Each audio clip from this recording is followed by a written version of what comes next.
Assalamualaikum warahmatullahi wabarakatuh. Sahabat-sahabat sekalian, jumpa lagi bersama saya Ahmad Maulana di channel Pustaka Mikdam.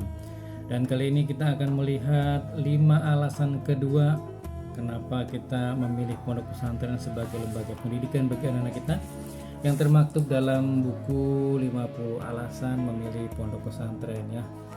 Dan di pekan lalu kita sudah membahas 5 alasan pertama kenapa memilih pondok pesantren sebagai lembaga pendidikan bagi anak-anak kita.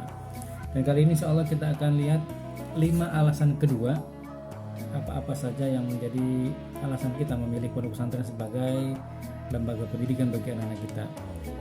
Yang pertama adalah, sahabat sekalian, ketika di pondok pesantren, anak-anak kita mudah-mudahan minimal 5 kali sehari mendoakan kedua orang tuanya ketika mereka sholat berjamaah di pondok pesantren. Luar biasa. Jadi insya Allah ketika ada anak kita yang di pondok pesantren, mereka akan selalu ingat dengan orang tuanya, bahkan juga tidak lupa untuk mendoakan minimal 5 kali sehari, mendoakan orang tuanya ketika mereka selesai melaksanakan sholat fardu. Yang kedua adalah mencintai guru dan para ulama, karena di pondok pesantren mereka dilatih untuk takzim atau memuliakan guru-guru mereka, ulama-ulama mereka. Jadi dalam keseharian itu sudah terbiasa memuliakan, kemudian menghormati guru dan para ulama, karena menghormati ulama dan guru-guru merupakan satu di antara beberapa cara mencari keberkahan dari ilmu itu sendiri. Yang ketiga, sahabat-sahabat sekalian, kenapa kita memilih pondok pesantren sebagai tempat pendidikan bagi anak-anak kita adalah berperilaku religius dalam kehidupan sehari-hari. Betapa tidak, sahabat-sahabat sekalian, kan di pondok pesantren merupakan lembaga terhormat, tempat dicetaknya para calon-calon tokoh besar.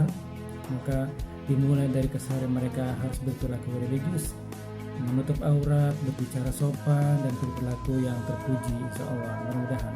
Karena satu di antara yang lainnya itu saling mengingatkan ketika ada kesalahan dalam pilihan kata, terlalu kasar, itu akan diingatkan untuk berbicara tidak lebih keras, lebih keras dibanding Rasulullah SAW. La tarfa'u aswatakum fawqa sautin Nabi, jangan kau berbicara melebihi kerasnya suara Nabi SAW. Sampai sedemikian rupa, subhanallah. Kemudian yang keempat, saudara-saudaraku, sahabat-sahabat sekalian, yang menjadi alasan kenapa kita memilih pondok pesantren sebagai lembaga pendidikan untuk anak-anak kita, mereka diajarkan untuk berakhlak terhadap lawan jenis, bagaimana mereka cara bersalaman, bagaimana cara mereka ketika bicara berhadapan dengan lawan jenis, tentu ghadul basar, menundukkan pandangan gitu, bersalaman tidak mudah berjabat tangan dengan lawan jenis, diatur di pondok pesantren agar tercipta sebuah akhlakul karimah terhadap lawan jenis. Untuk memuliakan wanita, muliakanlah dengan cara tidak mempermainkannya dan seterusnya. Yang terakhir, saudara-saudaraku, sahabat-sahabat sekalian, 5 alasan terakhir yang kedua adalah hidup hemat dan bersahaja. Di pondok pesantren, santri dididik agar bisa hidup hemat dan bersahaja.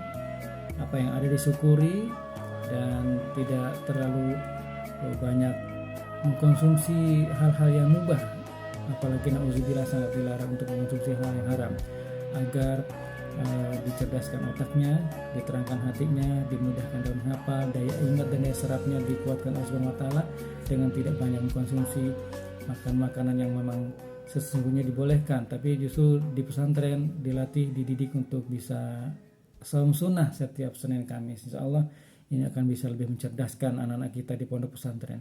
Demikian sahabat-sahabatku, 5 alasan kedua memilih pondok pesantren untuk anak-anak kita sebagai lembaga pendidikan, membangun karakter dan pengembangan diri.